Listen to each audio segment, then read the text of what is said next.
All right. So, yeah, it's good to see you, Perry. It's been, I guess, almost 2 years since we met in person, but this is the next best thing. Yeah, no, it's definitely been a while uh, since since Perth. Yeah. So, are you in Perth or are you in Ottawa now? I'm in Ottawa. I moved out. So I finished the program when everybody like right after you guys moved out, and I ended up moving out into another place in Perth. And yeah, I just kind of lived there for a year. Did another program, finished that, and I got a job. I started it, and I was still a little bit wary about the market, so that's kind of what sent me back to school. And I mean, what better time to be in school than during Rona, right? Yeah. So, yeah, you finished your carpentry program, Yeah, and now you're doing your civil engineering degree. yeah. So I started out with the heritage carpentry, the one that most of the people in the house were taking, and then I then did the advanced housing one. That was a really cool experience. I got a lot of opportunity that I might never see in a lifetime. So I'm pretty happy about that. And yeah, actually, I wasn't actually going to take civil engineering. I was going to do the Bachelor of Building Science because I just think that stuff is really cool. But it was actually my dad who just kind of like nudged me in the right direction to take civil engineering, and I do not regret it one bit. Wow, that's good to hear. So, are you 1 year in now or still in the first year? I'm 1 year in, yeah. I did a year. Had a little hiccup with a class, but I just finished that class, and I'm actually currently taking a second year class. So it kind of left me a little bit of room to add a minor, actually, which you don't really see that often in engineering, but I thought it was a good idea. Oh, well, that's pretty cool. Um, yeah, I mean, yeah, I chatted with your dad a bit. I think on LinkedIn, he was looking Yeah, for yeah. someone maybe last Oh, year or something. yeah. They were looking to hire somebody, and you kind of fit the whole description besides your location preference or Yeah. location preference, or from my assumption that you really like hardware, right? I'm assuming you like hardware. And you know what? I've seen the stuff that you've done at was it Fanshui that you went to with the Fanshawe College in London. Yeah. Fanshawe? Yeah, I saw that glove project you did. That is some neat stuff. Yeah, it was fun. Thanks for referring me to your dad. It didn't work Yeah, out, but I yeah, appreciate the referral. yeah. And I mean, you seem like you knew your stuff. I remember seeing you study for your PEng. Did you end up taking it? yeah, I did. I took it in August last year. I wrote the exam and I passed, so that's awesome. Awesome. That's awesome. Congratulations, man. Yeah. Thanks. It's a requirement to get the license, so now I now I need experience basically. So Yeah, I'm looking for work to do that. well, that's awesome. Well, what I like to see though, like I don't know. I see a lot of people doing work here and there, but I really like it when I see people just progress just for the sake of progressing, just to improve. I think that's really cool. Yeah, it's interesting you say that because that's more or less that's basically what I've been doing. In terms of engineering work, it's hard for me to keep it up or keep getting the Yeah, experience because for me the whole experience has always been about people around you, whether it's in school or at work. Like yeah, yeah. I've tried, I've tried to do some projects on my own, but It's it's more fun just with a partner. yeah, Yeah, exactly. So and then kind of having that partner on the same level as you, but also kind of have that. You want someone to have that drive, but someone who also knows when to stop. and just, I guess, finding that compatibility can be challenging. Yeah. Yeah. I mean, it's tough because, yeah, like I said, it's hard to do it on your own, and you need someone with the same kind of knowledge. Um, in this situation, I would be the one with less knowledge, so it's harder to find people that Yeah. are more knowledgeable to kind of help you guide you along. So what do you do? What strategies do you employ to I guess bridge that gap? That's a great question. Um, well, so in terms of engineering, I look at it in two different ways. The first way right now is trying to get a job, so that's like a whole thing in itself. Yeah. Um, in Especially during these times. yeah, yeah, exactly. So I haven't had an interview since March, and but what I do on the job side is every week I'm applying to 2 or 3 jobs. I'm trying to find people on LinkedIn, trying to chat with them, Yeah. and finding contacts, whether it's close friends or people I just know, Yeah. seeing if their companies are hiring. Yeah. And So what, yeah, I do that. okay, that's pretty cool. And like what kind of job are you looking for right now? Um, well, so I went back to Fanshawe College to get some hands-on experience with electronics and embedded programming. So that's Yeah. basically programming for small devices like thermostats or cars, smaller Yeah. Yeah. computers, basically. Yeah. Yeah. So yeah, I have some basic hands-on experience, but I I don't really need know the space, but is it kind of like microprocessing in that kind of world? yeah, basically you're working with microcontrollers, which are Yeah. really tiny computers. Yeah. I actually had a no, I don't have experience with that, but I just tried to do a little project where I made one, and it's a lot of work. It's more work than you think, and yeah, that's why I'm not very successful in it, because it's the whole electronics world isn't really my scene. That's why I'm studying civil engineering. Okay, well, tell me about the project you did. So I mean, like all like okay, when I say microprocessor, like all these terms, it's like I'm not an electronics guy, so when I say it, it's just based off of like what I see or what when I talk to my dad, because my dad's he has an engineering degree in engineering physics, so he focused in electrical, so like some of that insight kind of rubbed off on me, if you want to put it that way. So, but yeah, what I was doing, I started it, I would say maybe right before. I, I had the idea like maybe around last August, and then I started doing it in January. I bought myself a Raspberry Pi. Took my intro to programming class at school, intro to circuits. Taking an electronics class right now. Um, I just kind of use that information to help me build it, and say I don't know, we build a circuit in a lab. I just kind of take that home and apply that knowledge to what I'm trying to do. And the direction I want to go with that specific personal project is, at the end of the day, with this project, I want to generate a 3D heat map on MATLAB. And I know it seems easy, but I just don't know how to get there yet. So what I was doing is I was setting up a network of sensors that measure change in length, temperature, and moisture. And the goal of this project was to evaluate wood species for myself.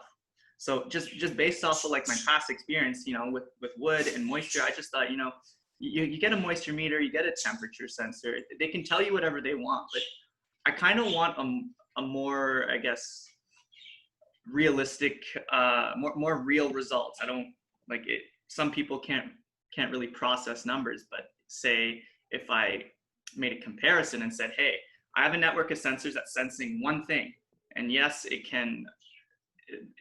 The goal of the project is to, for example, measure the temperature, right?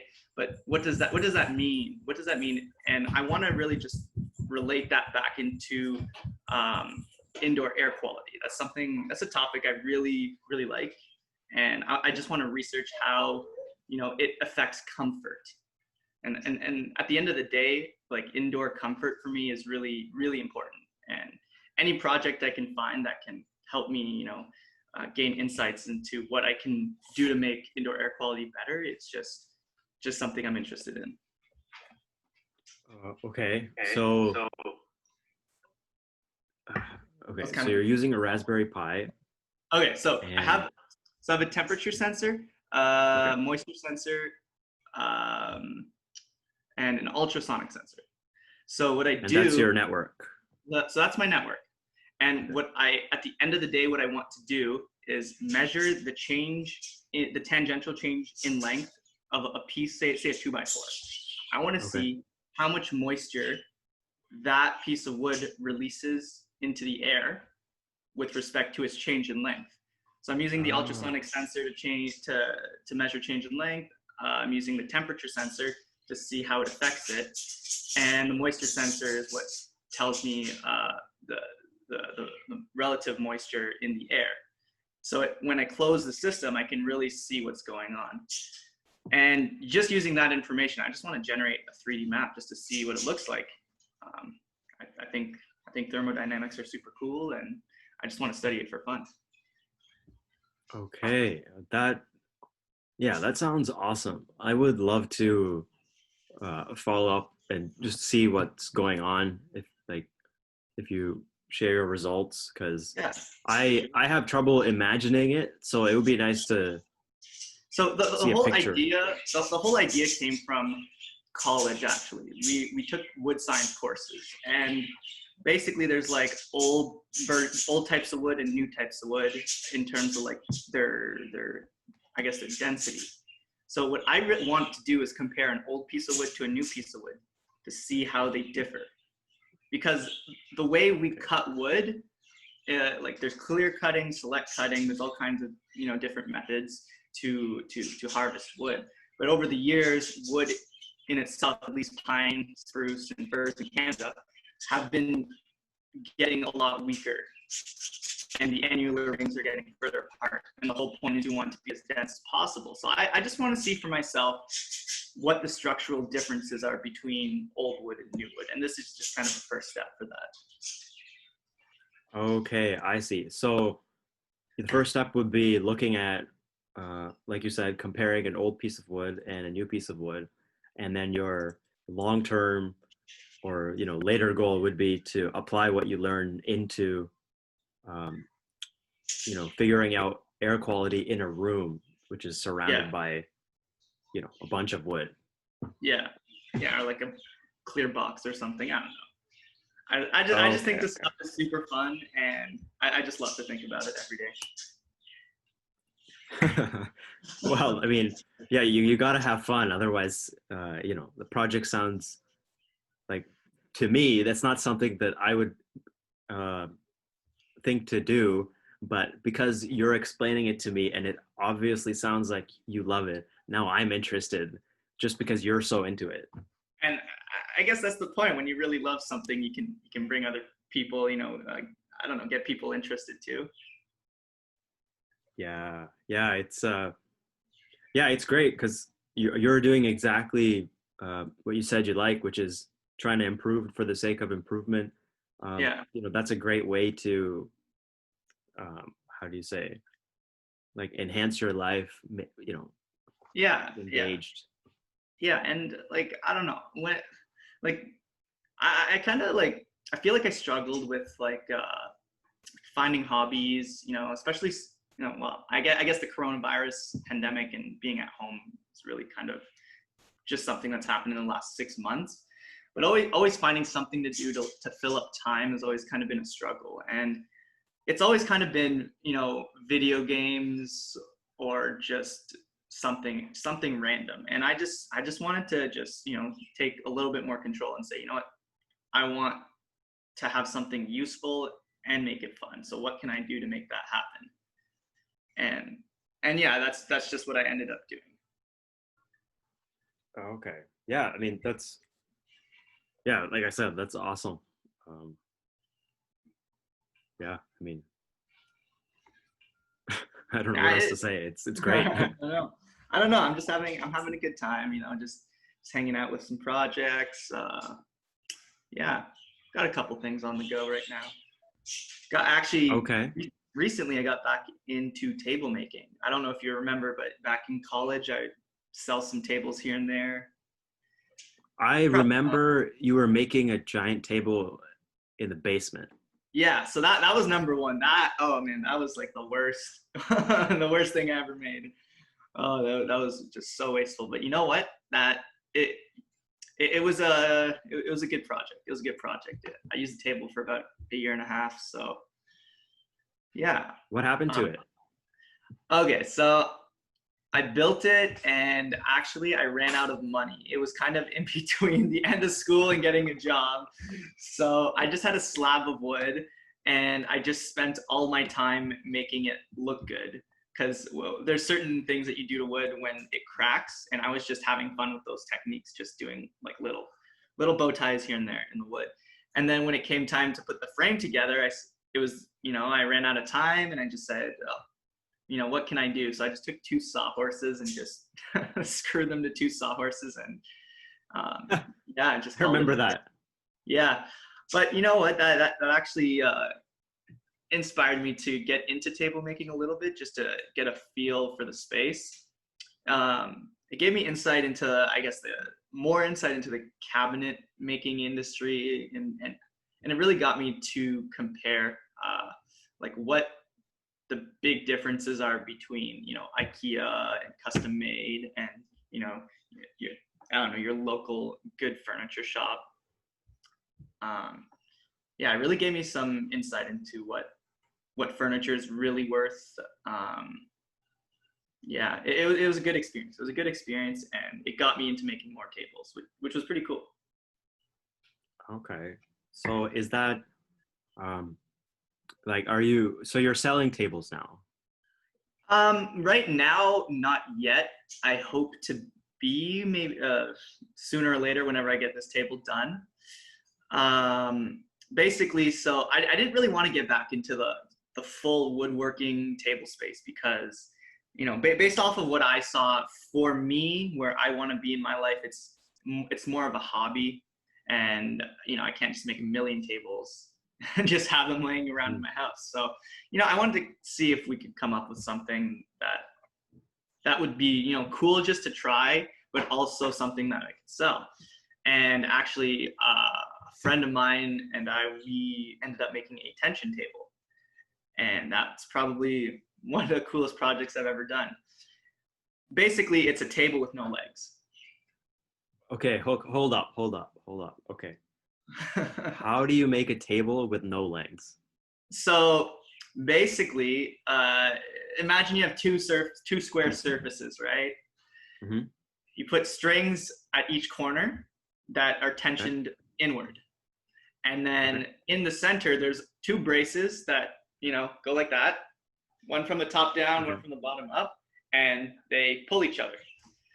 That tension is rough, I would say 4 times Oh. the outside tension, and it keeps the table in balance and at the specified height.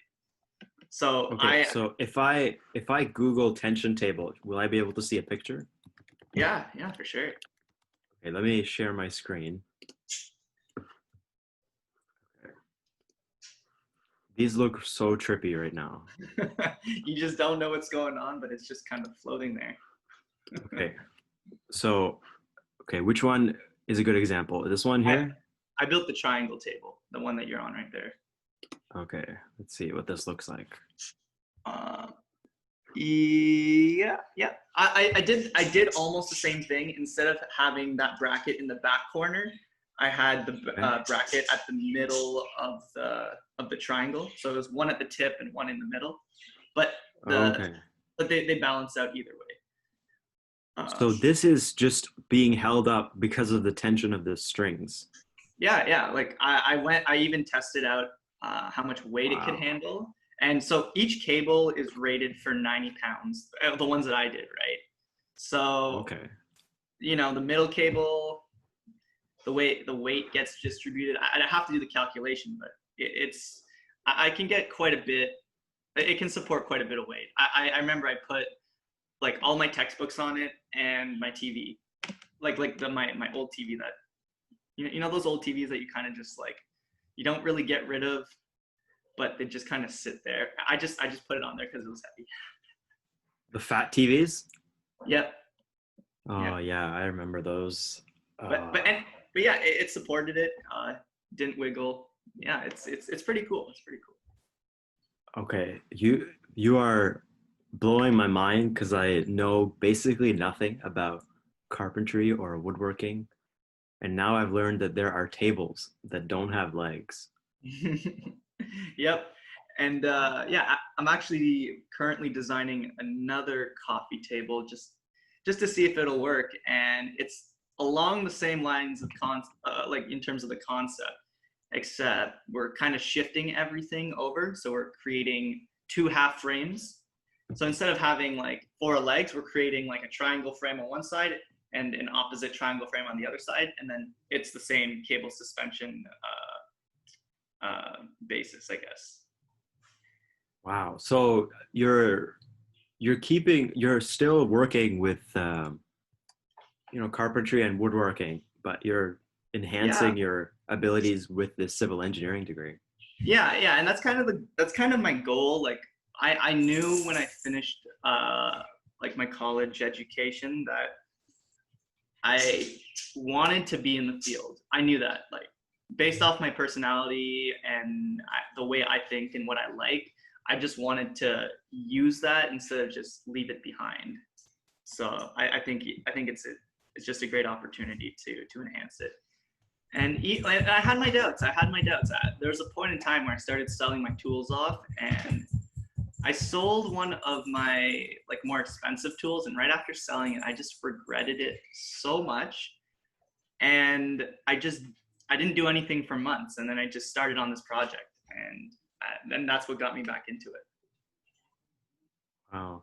So is that Mr. Piccolo I hear in the background? Yes, that is Mr. Piccolo. He was actually just Is he, flying it. is he still really, really fat? Oh, Mr. Piccolo. He's awesome. Wow. He's awesome. And then Harley's full size. I don't know if you know that. I got a dog like right after.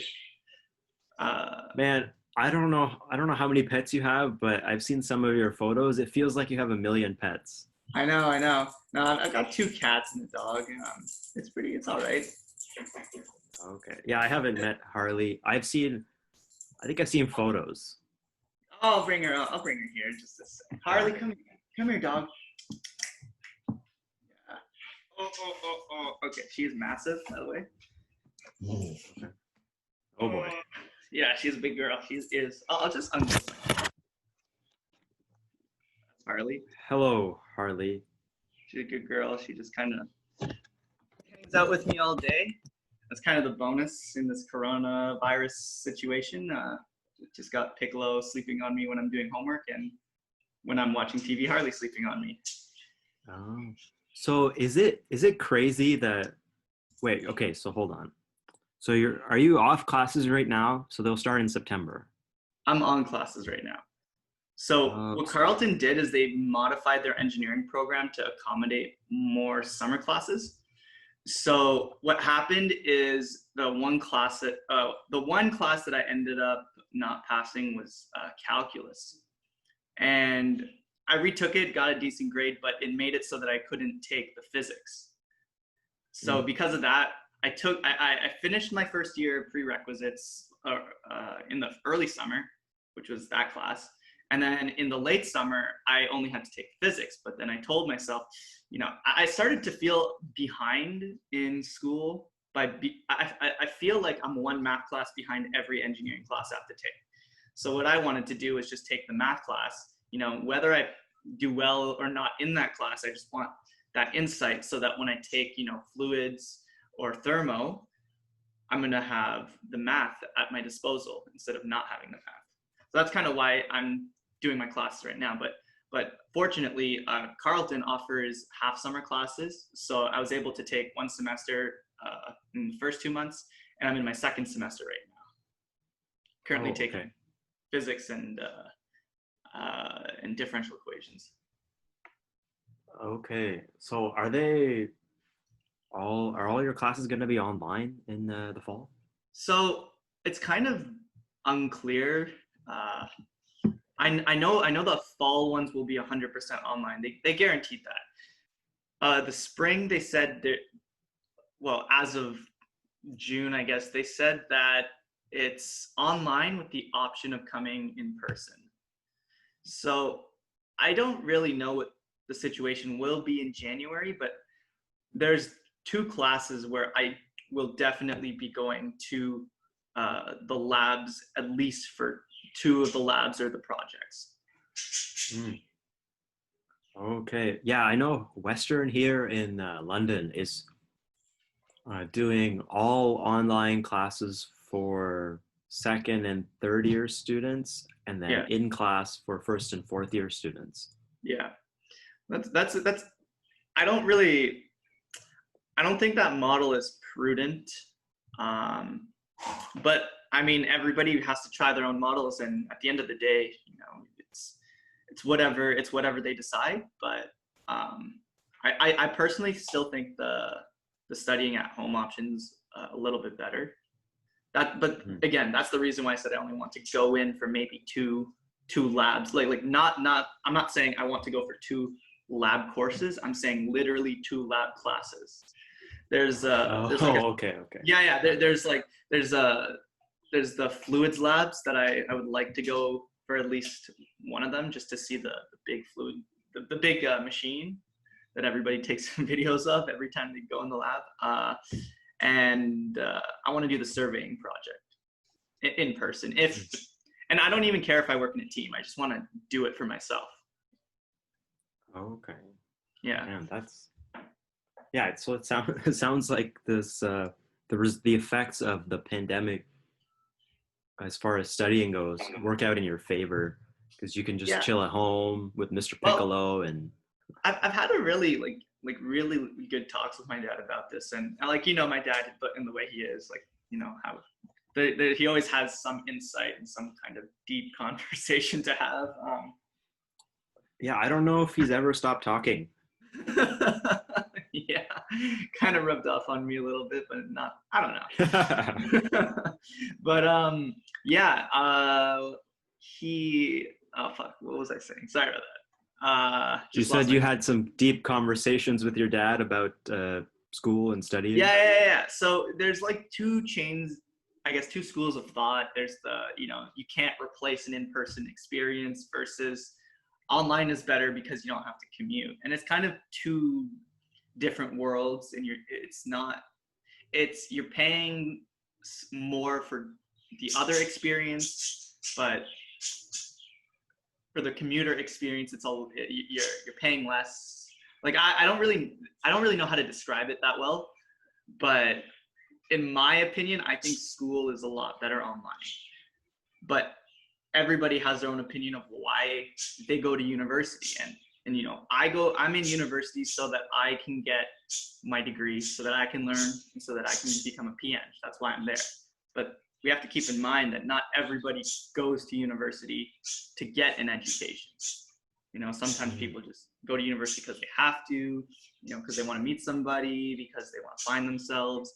And because of that, the in-person option, there's now a larger demographic of people who want to do the in-person. And so, and that's why online I've been seeing there's two different, I guess, sides of people with their own opinions, because their basis are just different, like somebody who started school by, going in res, doing all that campus life. Their school experience is a lot different than somebody who had to drive an hour and a half to school every day.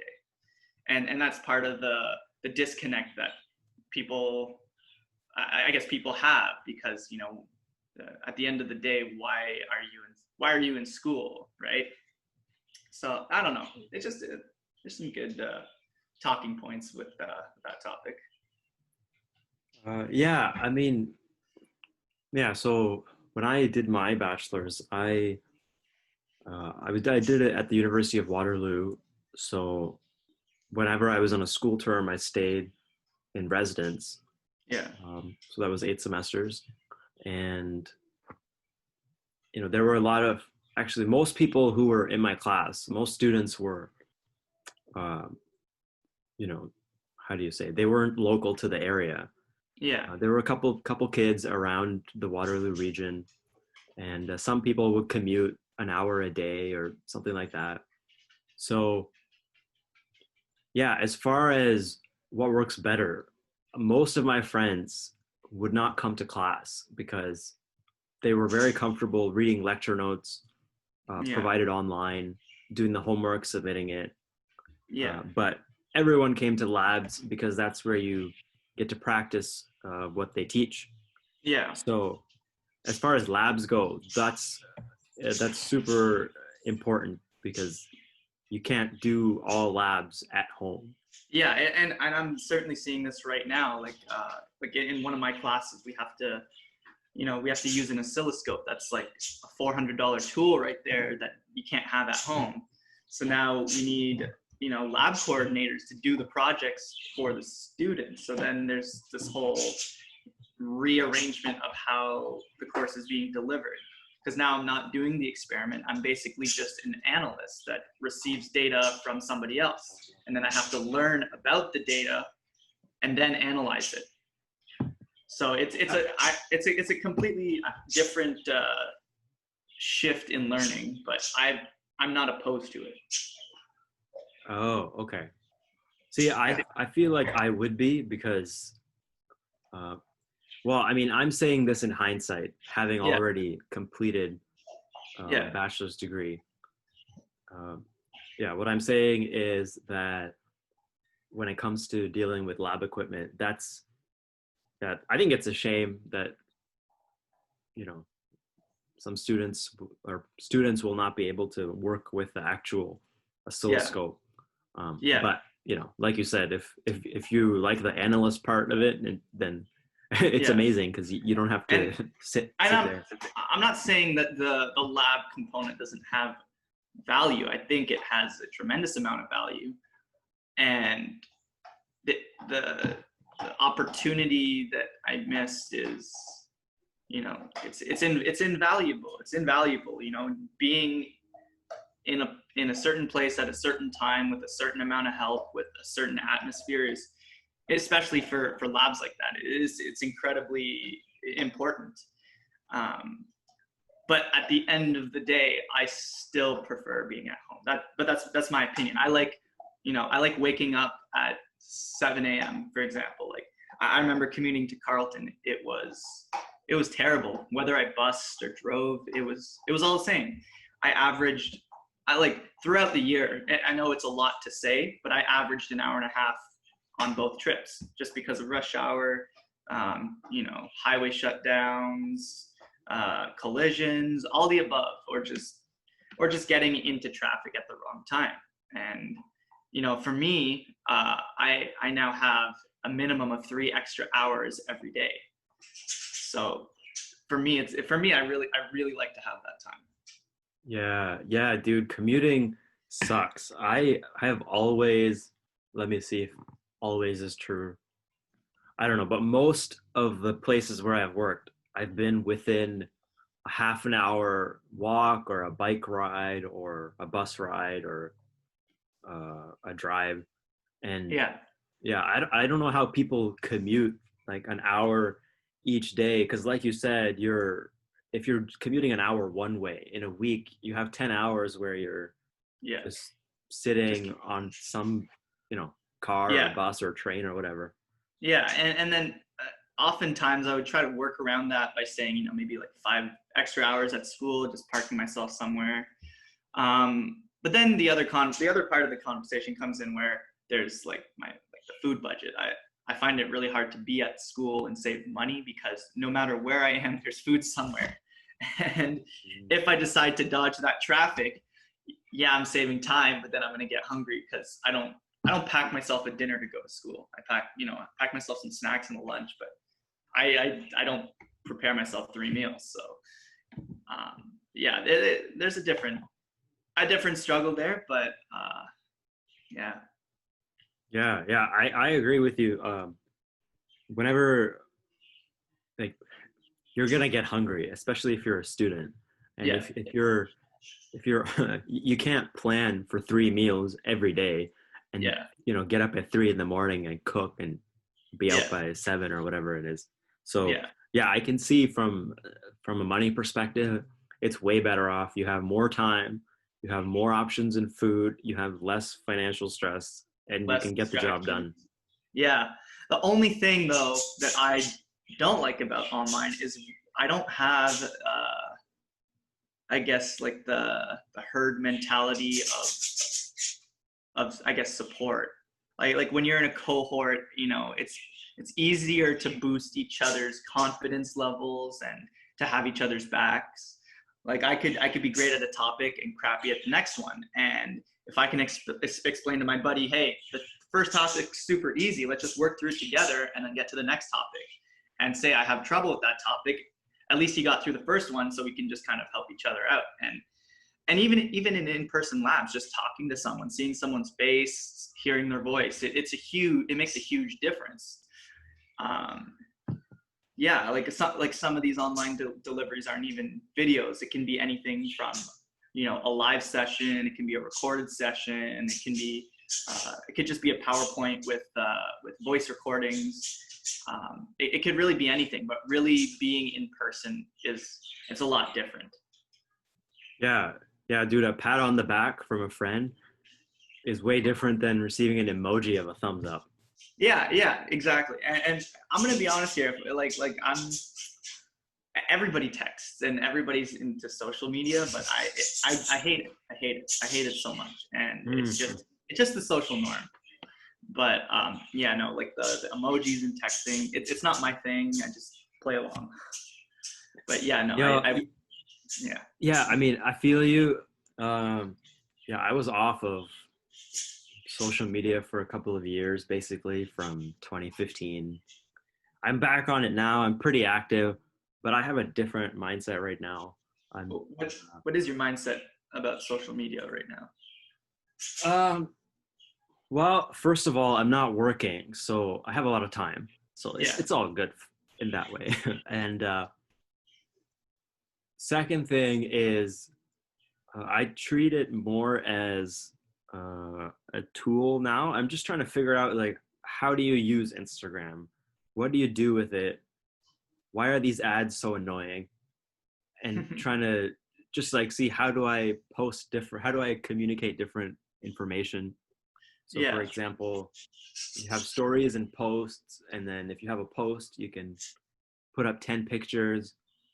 Most people just put up like, hey, I was out camping today, here's 7 pictures. Yeah. So that's a great way to use it, but I'm thinking, how far can I take it? Can Yeah. I tell a story? Like, can I have a 7-panel comic?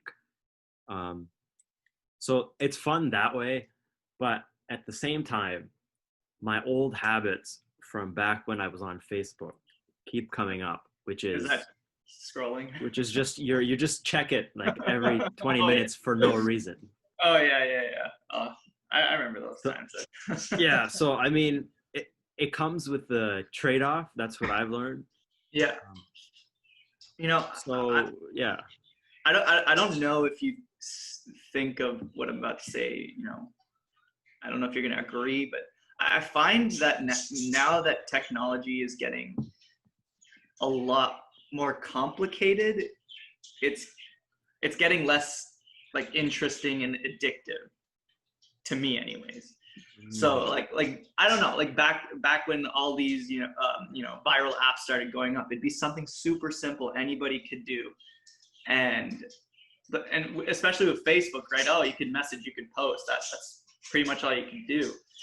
And with its increasing complexity, I feel like I'm not as addicted to Facebook. I don't like, there's the marketplace, there's all these ads, there's all kinds of stuff on there. And as a Facebook user, I've been using Facebook since 2010, I think, 2000 or 2011, and I just find that now that it's very complex, I have a hard time like being addicted in the same way that you had mentioned, always checking your phone every 20 minutes. I don't really see that anymore, but I don't know, like, do you still see, do you see a difference from your usage back then versus now in terms of like how you use it? Like, are you just going to check your phone every 20 minutes still, or is it just kind of, oh, I'm just going to check it because it's there, or not because there's a notification or something like Okay, so I'm gonna try to unpack this. Give that? me a couple of Very minutes. confusing. Sorry, Okay. I'm just going a million miles an hour. I was like, oh yeah, I got one point, another point. Okay, so first of all, I use Facebook regularly from like 2007, back when I was in grade 10, all the way until when I graduated my bachelor's in 2015. So that's about 8 years. Yeah, And the way I used it at the start was, like you said, it's a new technology. You can post, comment, put up pictures. And even then it was weird. How do what is this? I know you can post stuff, but how long is this going to last online? yeah, Anyway, so that's a whole another thing. But so how I would use it is to chat with friends, make groups with friends, and then you would see what people in your high school are up to. That was the yeah, basic way I would use that. yeah, Once I got to Waterloo, there was a group for the class and other groups like selling textbooks, things yeah. like that. Or nowadays, ride shares are there. So I would use it like that, but most of the time for chatting with friends. Hmm. The reason I stopped using it was because when I would see the feed, I would just see people posting pictures where they're like, I'm at the beach, this is great, here I got this award, Yeah, just all I don't know, for lack of a descriptive word, they were accomplishments, but they were all like, oh, this is great, my life is great. you could say that everybody's personal Facebook. Why it's called Facebook, because it's someone's. Yeah. Yeah, yeah, Yeah, so yeah. It becomes everybody's personal Facebook, but then it starts to feel a little bit like a competition, but not at the same time. It's weird. yeah, so but the point is, whatever it was, I would Yeah, just feel bad. Like I yeah, would keep logging in and keep feeling bad because I would think, okay, well, how can I post? What do yeah. I do that's like this? So like you said, it becomes kind of like a competition. So So does it kind of make it feel like you're more, I guess you're less unique because you're all on the same platform, and the feeling I guess the need to differentiate yourself from other people based on the fact that it just brings everybody together on this platform makes you feel like it doesn't make you feel good. uh, yeah, it's weird because it was kind of like okay, so in high school, you go to high school, you're surrounded by other students, and then you go home and then you log into Facebook and you see all the same people. It's like Yeah, I had a roommate once who worked at the same job at the same company for internship for 4 months, yeah, and I had to see my roommate at home and at work. And after 4 months, it's I don't know, man. It's too much, and and then it's nothing against my roommate, yeah, but I think that's just what happens when you're always around the same people all the time. And yeah, Facebook was at that point a virtual way to surround yourself with the same people even after you go home. So yeah. it was a bit too much. And I guess having a little break from that allows you to kind of recollect your own thoughts and feelings on things, instead of Yeah, you always being fed the I say cohort, because when you're in a group, there's a certain group, a certain age range, there's a certain amount of people from a certain place, like your engineering cohort or your high school cohort. Just being with that every day and not leaving it it can, it, I don't know. It's a lot. It's a lot. And that's the point. It can be too much. Yeah. So going back to your point about the complexity of the technology, Yeah. I agree. That's just how it. That's just how technology, as far as social media, just keeps progressing so far. You know, well, I'm not on Facebook, but I know there's a marketplace. Yeah. With Instagram, the ads are really annoying. I wish there was a way to pay to turn off the ads. I wouldn't mind doing that. Mm-hmm. So, for example, you can do that on YouTube. You can pay them to turn off the ads, which is great. Yeah. Yeah. But for complexity, on the face, Instagram looks super simple. Yeah.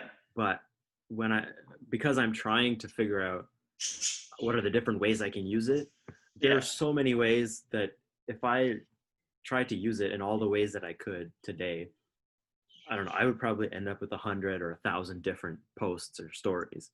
Yeah, and it would also consume every second of your day, because it's also a marketing tool, Yep. And there's a whole lot of things you can do with that. Yeah, it's a shame that I guess it's not a shame. I understand that it's a business and it needs to be used for marketing. Yeah. It also depends how you use Instagram. So, for example, at this point, I'm following people that, for the most part, that I've spoken to, over my life. Classmates, people at work, stuff like that. I may follow like a celebrity, one or two here and there, but for the most part, it's people I know. Yeah. So because that's how I'm using it, I don't want these ads. So every 2 or 3 scroll downs, you see an ad for whatever. Yeah. And every couple of stories, you see another ad. So in that way, that's what that's kind of the complexity there. It's like everyone's using Instagram, so you want to use it too. Yeah. You are forced to sit through ads. It's basically like watching TV back in the day. Yeah. I remember it would be like 10-minute intermission breaks of just ads, and it'd be stuff that nobody wants sometimes, but because somebody's sponsoring it, you just have to sit through it or go to the bathroom or something. But as far as, so I don't really know. I don't really have like a great, well thought out strategy for using Instagram and Twitter as far as what I want from it. But I'm just I'm using it right now because I'm expecting, I guess expecting is not the word. In this case where, what's the correct word? It's like it's a contingency plan if I want to start making money through YouTube or writing stuff online. It is a necessary, at this point, it's a necessary tool to market yourself.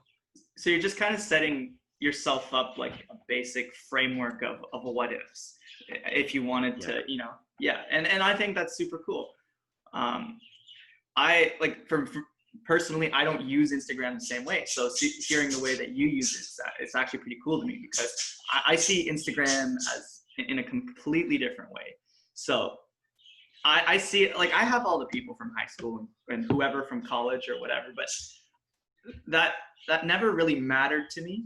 It was more about what I'm interested in. Because at the end of the day, when I scroll through Instagram, I want to look at, honestly, I want to look at jokes, memes. Like I want to see funny posts. I want to see funny videos, like carpentry fails, fishing fails, barstool sports. Like that's the kind of stuff I like to do on Instagram. I don't, and I guess that's where I lose my focus from, I guess, the social media aspect of it, because I'm not really fixated on what everybody else is doing. So when I go on Instagram, I don't look at it and just think to myself, I don't feel good, because fundamentally the purpose of Instagram for me is not about that. It's oh, sorry, 1 second. It's about it's just about, following different pages that I like. If I like a dog page, I'll follow a dog page. I'll follow the school page. I'll follow like a club. But I guess what I'm trying to say is all of my new follows or contacts that I make on Instagram are driven by interest and not driven by social constraints and situations like that. Yeah, I feel you. I mean, there's so many types of ways that you can use it. You're using it to kind of curate a set of content that appeals to you. Maybe it inspires you, or it's a break from your day. You can do all of these things, and that again adds to the complexity of it. It's great for the platform because you'll have so many different people on it and sharing and stuff like that.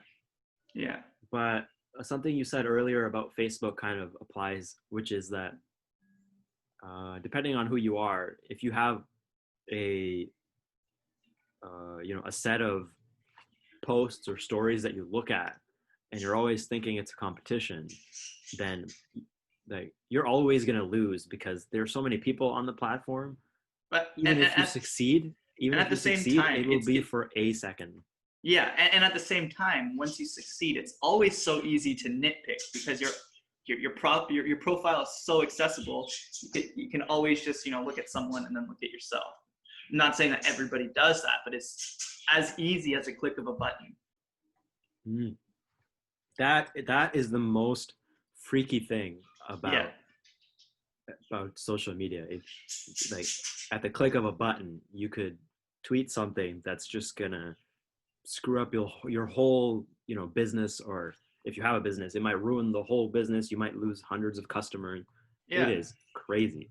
And you see this like too in the I see a lot of stories in the United States where some person decides not to, I don't know, doesn't want to make a wedding cake for like a homosexual couple, or they don't want to provide services to somebody who's a person of color. And man, I just lost my chain of thought so hard right there. That's something good. Well, yeah. So, okay, if you're a cake making business and you decide not to make a cake for a gay couple, then the question is, first of all, are you legally allowed to do that? And if you are, like, for example, let's say, okay, another different example. I see some signs at some stores like, no shirt, no service. Which makes sense. No one really disagrees with that. Except for the guy without a shirt, but for the most part. So obviously business owners have some say in who they can serve and who they cannot serve. But when it comes to if you're a gay couple and they're like, well, can't serve you because you're a gay couple, that sounds like discrimination. But legally, can you do that? Depends on the laws in that place, which is like, I don't know, which is crazy. I don't know what to say about that. I don't know. Lots of Facebook, like social media, like just creates a lot of food for thought. You just get a lot of content, and it's sometimes like right now, I just have no words. Like how do you when you see or hear something outrageous like that? Like how do you react? Well, I mean, social media makes it possible for this kind of discussion to come up. Like the fact that we're talking about it and that I'm gonna put this video up on YouTube means we know about these things happening, and we can decide or at least put a spotlight on things like that, whether it's should be accepted or not. In this case, it is discriminatory because you're refusing someone's service based on their preference of how they choose to live their life. It's not like it's not like choose, or how do I say this? Not wearing a shirt is something that is different. Yeah, because So, it's a you know, choice. I don't know, man. I don't really want to get into it because Yeah, yeah, yeah. I It's I'm we're not on. really well. It's I'm not our not well space, versed. and it's quite sensitive. But no, I'm so disappointed, man. I had something good for you. I had something really good for you, and I Well, just hold lost up. it. Just so we wrap this up. Yeah, I don't want to get into it because I'm not really well versed in, um, you know, And that's uh, yeah, in the gay in that community and stuff in that that probably is conversation. involved in that conversation. So Yeah. this is just my perspective. I don't know if I've said anything terrible, but I guess we'll find out. So yeah, that's I guess that's where I'm gonna end that. Yeah. Yeah. I don't know. I don't know. Anything else? Like I could go all day, man. I've got 6 months of Rona thoughts collected. Well, we can stay on uh, technology and social media. So Yeah. okay, so I started a blog about 2 years ago, Yep. Yep. and it's Is, kind of is, a blog. It's website. I don't know what to call it. where do you publish it? Because I see some LinkedIn content that you've been writing, but in Mm. where do you like in terms? Is that your blog, or are you talking about something else? Like I'm not really. I never got into to blogging. I never really quite understood why people did it, and I just don't understand blogging at all. And actually, you know what? Why don't you explain it to me? Because I'd like to know. Okay, okay. So quick history. Back in the day, back in high school, I tried blogging. So I had a blog on Blogspot, which is now owned by Google, and Yeah, I also had a blog on Tumblr, which is still there today. yeah. Um, so at the time when I started doing that, what I understood blogging to be is just like a longer version of a Twitter feed these days. So hey, I Okay, did this today. It's like kind of like a diary entry. okay, okay. So I tried that for a while. I didn't really continue it. I ended up closing the Blogspot blog. Then Tumblr came along, and Tumblr was more of like a reblogging platform. It was Yeah. it was kind of like Instagram before Instagram, where people would post their art or some Mhm. quotes, pictures, videos, stuff like that. Yeah, I remember seeing art on what was the second platform you said? Uh, Tumblr. Tumblr. Yeah, I've seen art on Tumblr before. Yeah. Yeah, so I remember it was still kind of like a journal, Yeah. but with more uh, content and creative works that people can showcase on there. Yeah. So at in high school, me and a couple of my friends, we started a Tumblr, like a joint Tumblr blog Yeah. about us, and we continued that for about a year. Okay, and then so there's that, and then I moved into WordPress, which is a website platform. So you'll have a lot of websites. For example, I think, and I'm not sure about this, I think the London Free Press newspaper website here in London uses the WordPress platform. Okay. So it's a platform to build a website, and it's not only for blogs. You can Mm-hmm. do it for news sites or business pages, whatever. That's pretty cool. So my friend and I started a blog there, which again was still like, hey, this is what we did. We played some Dragon Ball Z Budokai today. Here's some pictures. Man. I actually have that game right now. Still have my PS2. Oh, I love that game. Yeah, it was the way I thought about it was, hey, this is a great opportunity to create a a series of posts where we can look back on it years later and remember fondly that what we did. Yeah. Um, so yeah, that was like that. And then 2 years ago, I started uh, the new blog, which is completely different. It's it's my portfolio of stuff basically. Yeah, yeah, It's a personal website. I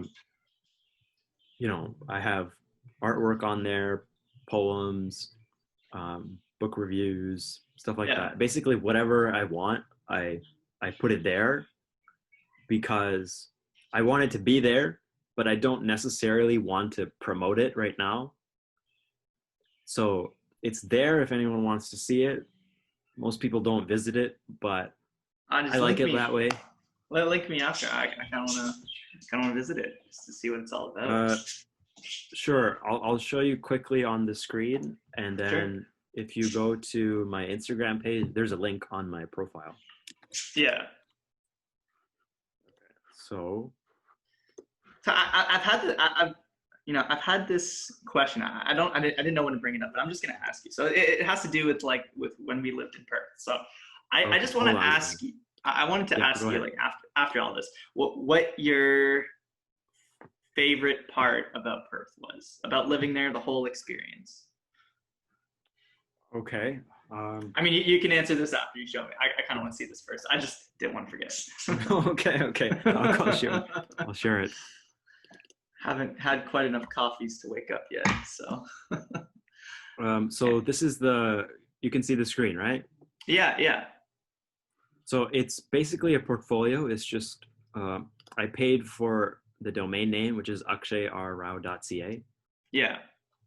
And yeah, Okay, song reviews, novel, comics. So like, for example, I just read The Walking Dead.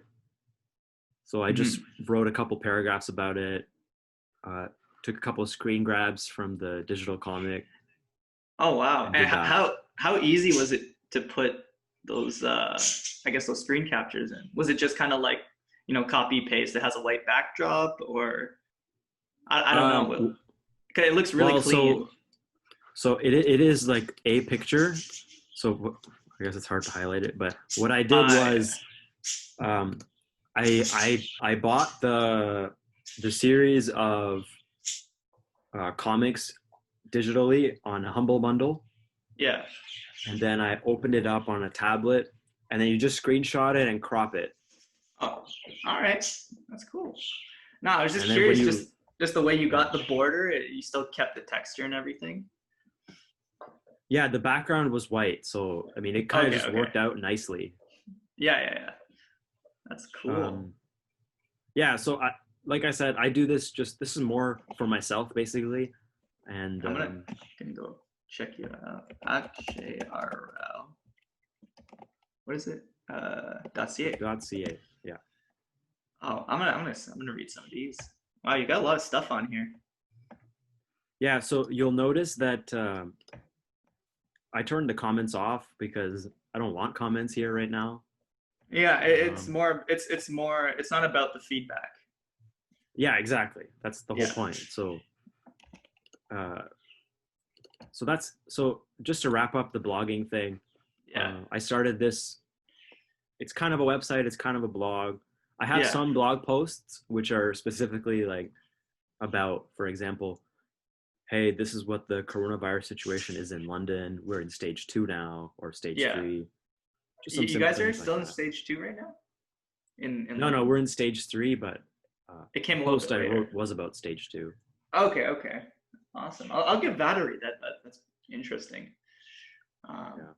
At least like that you wrote that, because most people experiencing this, the average person would just try to keep going at their daily lives, but I guess documenting it and just talking about it just gives some more insight into how we're going to remember it. Yeah, honestly, for me, it's just I feel like there's so many things that I'm interested in and I like doing that I don't know, there's just like a need, like I have to get it out somehow. Yeah.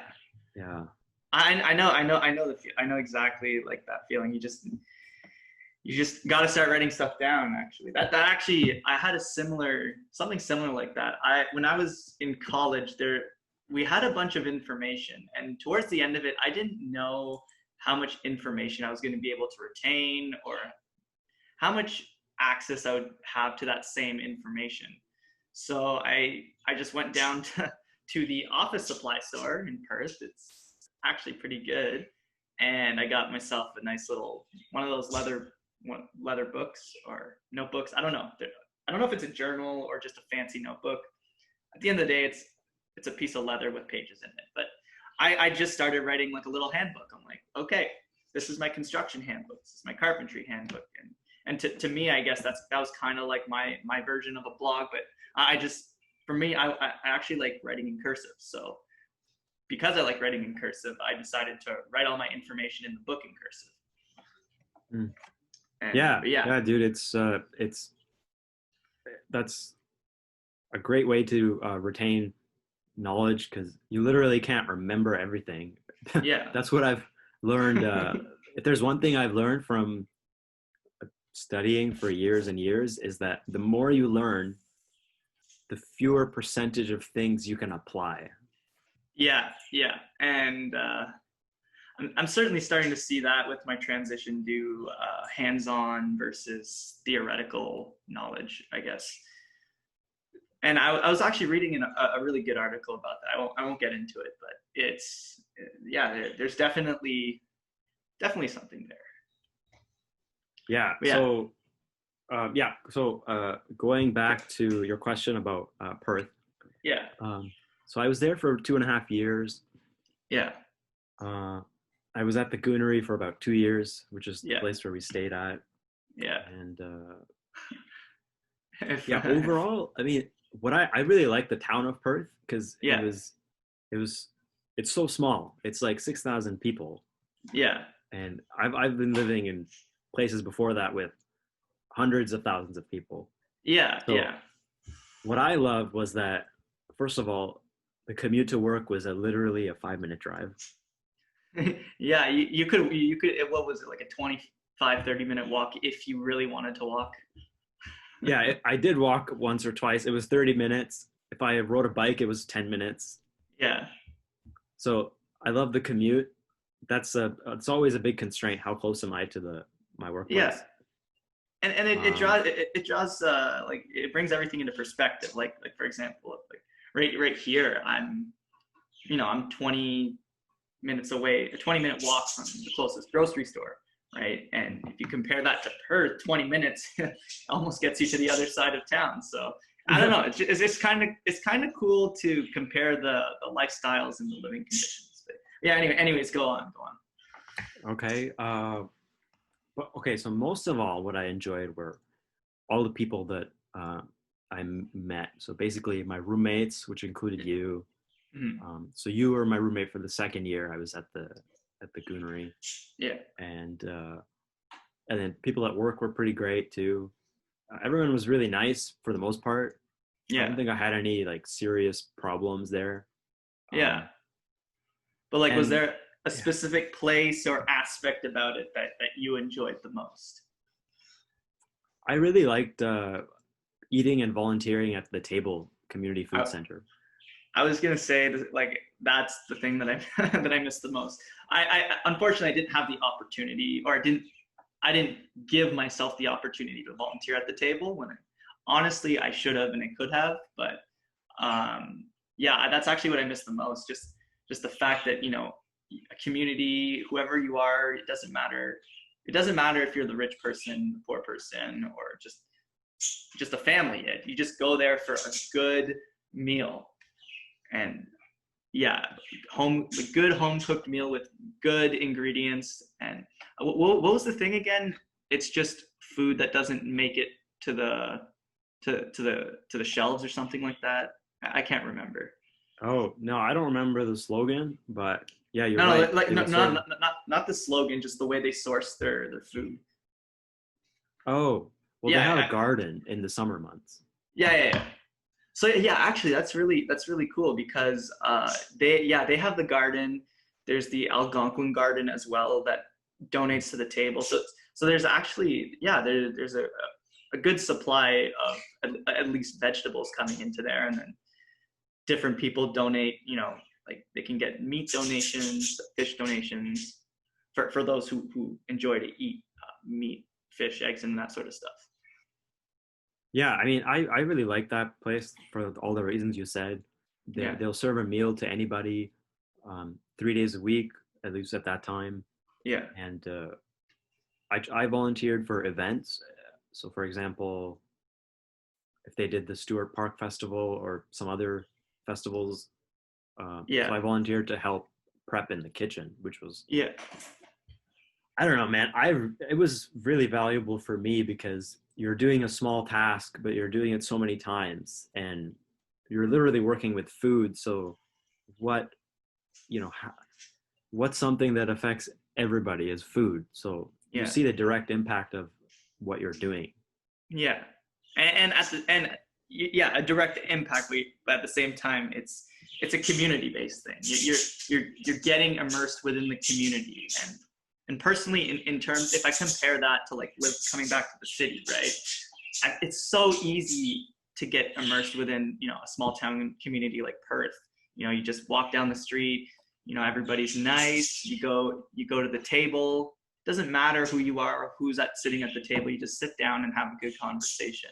And it's just a place that brings everybody together, regardless of where people come from or what people do. Yeah, it's not so easy in the city. Yeah, I know my street. There's 200 something houses. There's a big development getting built like one block away, and the rest of Canada is in the other direction. I actually, so after being in Perth, I don't know if you noticed, but I sat in one of the town hall meetings, and when actually, do you remember when Shadowfax violated the heritage guidelines, when it was the only place that painted orange and purple, and that went against some kind of bylaw of like the I know cityscape nothing color? about that. Oh man, there's a huge thing about it, because there's this whole like heritage conservation movement for buildings and stuff like that. And I don't know if you know this, but like, for example, in your neighborhood, there's like certain bylaws, like your grass has to be a certain length, the style of your house has to be in a certain way. Like, I don't know, if everyone has orange brick, you can't just renovate your house and get, purple brick or white brick. Mm. So there's a store that opened up and did all the quote unquote offensive colors.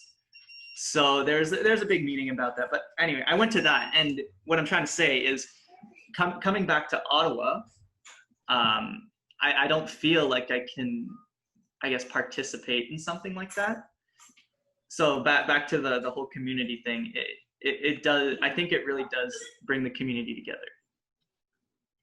Yeah, dude, it's so like here in the suburbs where I'm at right now. I don't even know. I basically don't know who my neighbors are, and Yeah, I mean there's a community area nearby, but yeah, I think there's something about just the uh, just like the actual distance yeah, of stuff around you that makes things easier or not. So like going to a town hall was like a 10-minute walk from our place basically yeah. in And Perth. for me, like, I don't, like, I'd have to look in Ottawa at least where to go, but it's most likely Hello? downtown. Oh yeah, Hello? there you are. Yeah. Oh, did you hear this? No. I just said, no. I hate going downtown. So if it was an Ottawa thing, I may have to go there. So, and because it is downtown, I like to stay away from the downtown area. So I probably wouldn't go, even if I found out where it was. Yeah, that's the thing. I know the town hall here in London. I know where it is. It's in downtown, but Yeah.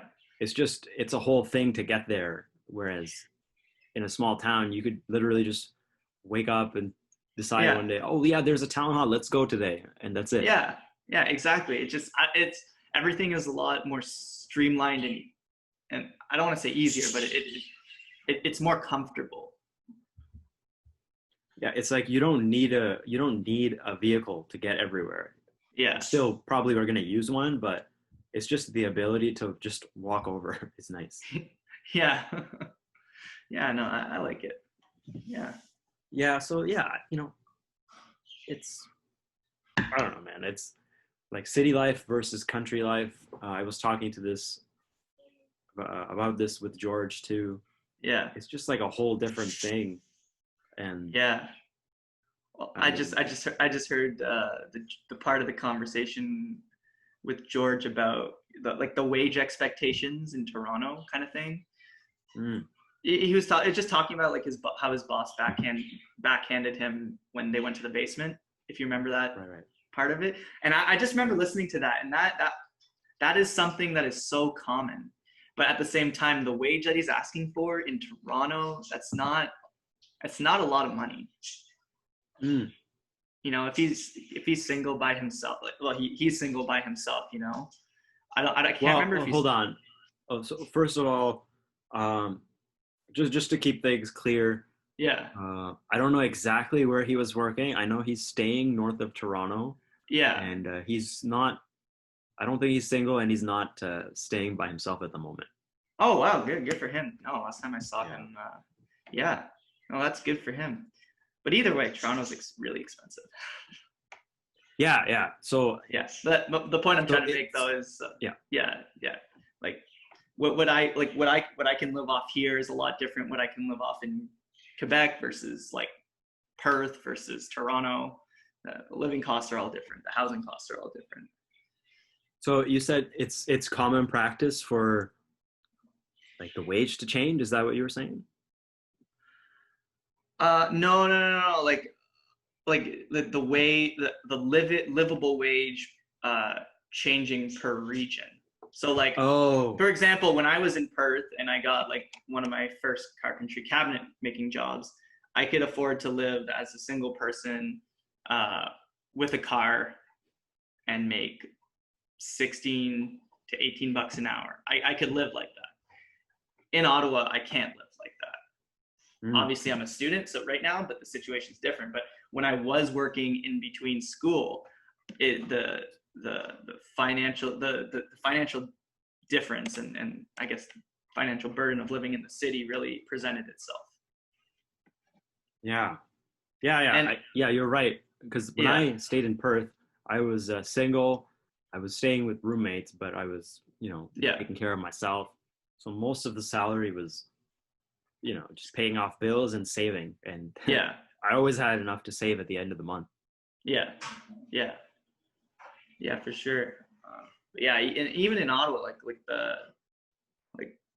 I don't know, when I hear like anything under $21 an hour, it doesn't matter who it is.